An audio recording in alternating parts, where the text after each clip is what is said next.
Dans cette séquence, nous allons parler de l'original d'un signal. Pour cela, il faut déjà avoir bien acquis ce qu'est une transformée de Laplace. On a vu ensemble que si on considère une petite fonction f de t et qu'on lui applique la transformée de Laplace, donc le processus avec grand L, on passe de la minuscule à une majuscule, grand F, et on passe du domaine du temps au domaine de la fréquence. Ça, si on fait la transformée de Laplace. Maintenant, la problématique, c'est que on ne veut pas rester dans l'univers des transformées de Laplace. Nous, on aimerait retrouver un signal. Nous allons faire le chemin inverse, c'est-à-dire que nous partirons maintenant de la transformée de Laplace et on va chercher à déterminer, en fait, petit f qui va s'appeler alors l'original.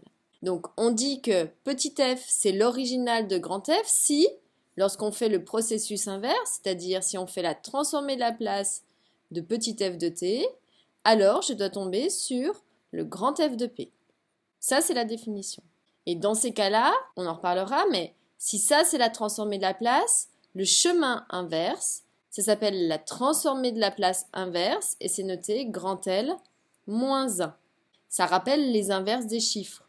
On se souvient que si x, c'est un nombre, l'inverse de x, c'est en fait 1 sur x, mais on peut noter, et sur vos calculatrices, c'est noté x puissance moins 1.